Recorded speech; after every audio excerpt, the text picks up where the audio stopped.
հիմնականում շնորհիվ նրան հատիկ փառատոն,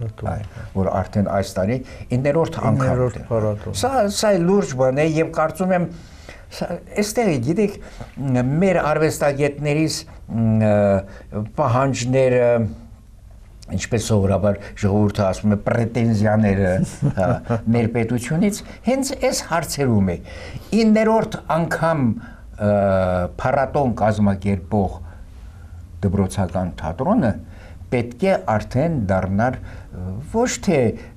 առիթից առիթ պետության մտահոգության այսինքն պետք է գիտակցվեր այսպես, որ կա մի երևույթ, որ արդեն 9 տարի է գոյություն ունի, ուրեմն սա արմատական երևույթ է, սա ծառ է, որ պետք է մեծանա, ճողարցակի եւ ուրեմն սրան անհրաժեշտ է համապատասխան խնամք ու վերաբերմունք։ Այսօր տեսեք շատ է խեղաթյուրվել հայոց լեզուն եւ եթերային եւ թատերական։ Ցավում ենք։ Ինչ կարելի է անել ձեր կարծիքով, որպեսզի այդ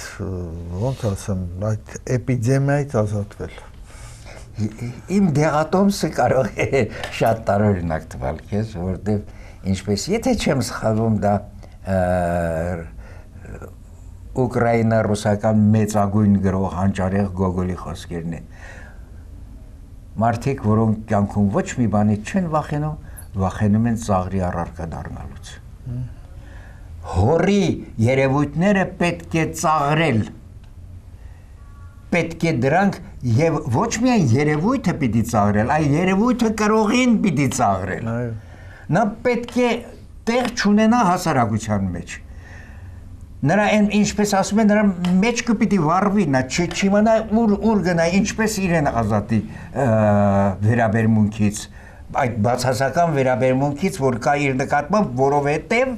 ինքը իր ազգային այդ կարևոր խնդիրների նկատմամբ, ասենք, ունեցել է ոչ պատշաճ վերաբերմունք։ Տեսեք, այսօր հեռուստա եթերները մենք շատ ունենք, չէ, այսօր ալիքներ ողողված են սերիալներով։ Ոմանք դա ընդունում են, ոմանք կատեգորիկ չեն ընդունում։ Ձեր վերաբերմունքը այդ սերիալներին։ Ну, ասեմ, որ հիմնականում իհարկե ժխտողական է։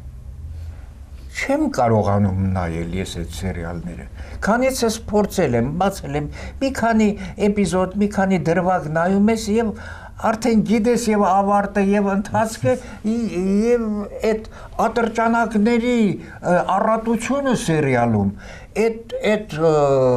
ինտրիգները, այդ բաները, այդ անհավանական ինտրիգները ախր է, մեր հասարակության մեջ էլ կան այդպիսի բաներ ունեցանք, չէ, մեծ դժբախտ դեպքեր ունեցանք, ասենք թե այնպես այլանդակ երևույթ ինչպիսին էր ենթադրենք Տեցի կռուկի երևույթը, կամ ասենք փողոցում մարդը գնում է ձմերուկ առնելու, ինչ որ իրար հետ հաշվին մաքրում, տալիս են ձմերուկ ծախող, թե գնող կնոջ կինն է զոհվում եւ այլն, այս կարգի բան է, բոլոր հասարակությունների մեջ այդ խնդիրները կան։ Այդտեղ որևէ բան չկա, բայց որ մենք չենք կարողանում դրա կողքին նաեւ առողջը տեսնել, առողջը ես չեմ ասում դրականի իմաստով, առողջը տեսնել, այսինքն այն ինչ որ կա հասարակության մեջ, իսկ այսօր հասարակության մեջ կան շատ չլուծված հարցեր, բավական է վերցնել միայն բանակում այս ոչ պատերազմական շրջանում, խաղաղ շրջանում զոհվող զինվորների հենց միայն թվականակը որ վերցնես, դա մեծ ողբերգությունը հասարակության համար, որտեղ է դա արտացոլվում։ Չկա։ Երվանդ Քրիստոֆորովիչ, տեսեք ոչ մի երկրում, բացի խորհրդային երկրից կոչումներ չէին շնորհվում։ Այո։ Դա զուտ սովետական հասկացություն է, հա, երևույթ է։ Եվ մի պահ անկախությունից հետո մեզ մոտ էլ կարծես թե այդ կոչումները դադարեցին։ Այո։ Եվ ըստ իս, եթե երկրում տալիս են կոչումներ, դուք շատ վաղուց պետք է կոչումի արժանանայիք, բայց վերջերս արժանացաք եւ ինչքան գիտեմ մոտ օրերս էլ հրաժարվել եք այդ կոչումից։ Այո, այնպես է։ Չգիտես ինչու հասարակությունը դա այդ հրաժարվելը շատ ծանր է ընդունում։ Այսինքն մեկին պարգև են տալիս, ասում է չեմ ուզում։ Հա։ Քեզ բայկու պարգևը։ Չէ, այդպես չէ։ Այդպես ասենք, որ դա շատ իրավացի նկատեցիր, որ զուտ խորհրդային երևույթ էր, որովհետև ինչպես մեր այս քանչելի կինոֆիլմում մենք ենք մեր սարերը պետությունը բժշկին քիչ է վճարում, իրավաբանին քիչ է վճարում, այն ինչին քիչ է վճարում, այն ինչին քիչ է վճարում, այդ պիտի փոխարինվեր ինչ-որ բանով, չէ՞։ Այդ քիչ վճարել ինչ-որ բանով պիտի փոխարինվեր։ Փոխարինվում էր դրանով։ Քեզ վաստակավոր ենք ասում, նրան արվեստի վաստակավոր ենք ասում, նրան ժողովրդական ենք ասում, այն մեկին էլ բնակարան ենք տալիս, որը գերադասում է այդ բոլոր կոչումներին, որտեղ բնակարանի տեր է դառնում, մեկին ավտոմեքենա ենք տալիս, սիստեմ էր ստեղծել խորհրդային միությունը, ստեղծել էր մարդկանց իրեն հետ կապելու, հասարակության ամբողջականությունը պահպանելու մի որոշակի սիստեմ։ Գնաց այդ սիստեմն էլ նրա հետևից պիտի քանդվեր եւ քանդվեց։ Մի որոշակի ժամանակ հանրապետության հիմնադիր առաջին նախագահ այդ կոչումները հանեց, չկար նրա ժամանակ։ Եվ երկրորդ նախագահը, որ եկավ, նույնպես շարունակում էր այդ գործը, բայց ինչ տեղի ունեցավ։ Մեզանում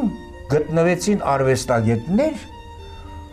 որոնք սկսեցին բողոքել, մեզ ինչու կոչում չեք տալիս։ Այ բար ձեր ուզածը հետ է ստացեք, հա։ Եվ սկսեցին նորից կոչում տալ։ Ես դա համարում եմ անհարկի ուշադրություն։ Եթե ես իմ արած գործով հասարակության ուշադրությանը չեմ արժանացել, որևէ կոչում չի կարող դա փոխարինել, ոչ մի բան չի կարող։ Եվ հետո սկսում ես մտածել, ասում ես լավ, այդ դեպքից իմ կոչումից հրաժարվելու հայտարարությունից 2 ամիս առաջ էր փողոցում հանդիպեցի մի մարդու, որը ինձ դե էկրանից ճանաչված մարդ է, մոտեցավ, խոսեց, զրուցեց ինձ հետ եւ ասաց, որ ինքը հրազդանում է ապրում, լարախաղաց է, երկար տարիներ, արդեն տարեց մարդեր, այսինքն միջին տարիքը անցած մեկն էր, լարախաղաց է, երկար տարիներ, բայց կոչում չեն տալիս իրեն։ Եվ մտածում ես, ասում ես, այ հոգի ջան, ինչ ես ինձ կոչում տվել, այդ մարդուն չես տվել։ Դե տուր էլի, նրան տուր, նա ուզում է այդ բանը, եւ նա երևի արժանի է, պարանի վրա խաղում է, որ հանկարծ Աստված մերաս է, ոտը սայթակի, այդ ինչ անելու, նրան տուր այդ կոչում, էլի, ինձ ինչի համար ես տալիս։ Ես ինչ պիտի անեմ դա, ոչ մի բան ինձ պետք չի։ Վստահաբար, անկեղծորեն եմ ասում, դա ինձ պետք չի, միայն կաշկանդում է, որովհետև սա իմ համար համոզումն է, ես այդպիսի ընտանիքում եմ մեծացել, իմ շուրջ միայն այդպիսի մարդիկ եմ տեսել, արվեստագետը պետք է ընդդիմադիր կեցվածք ունենա, այդ ընդդիմություն հասկացողությունը պետք է մաքրվի, այսպես պարկեշտ ներկայանա հասարակությանը եւ արվեստագետը պետք է լինի ընդդիմադիր։ Դա այն մարդն է, որ իշխանությունների ցույց է տալիս նրանց բոլոր սայթակումները, նրանց բոլոր սխալները եւ նախազգուշացնում է հետագա սխալներից։ Իսկ մենք ընդդիմություն հասկանում ենք թշնամի, հակառակորդ, ընդդիմադիր է, հա ուրեմն իշխանություններին դեմ։ Ես իշխանություններին դեմ չեմ, ես վատ իշխանավորների դեմ եմ, այնպես ինչպես ամեն մի վատ բանի դեմ եմ, ես հատուկ ինչ-որ վատ վերաբերմունք չկա դեպի այդ մարդիկ, նրանք սխալ են աշխատում, ասում եմ, որ սխալ ես աշխատում, և իմ արվեստով եմ դա ուզում ասել, ապացուցել, որ սխալ ես աշխատում, սա է ամբողջ խնդիրը։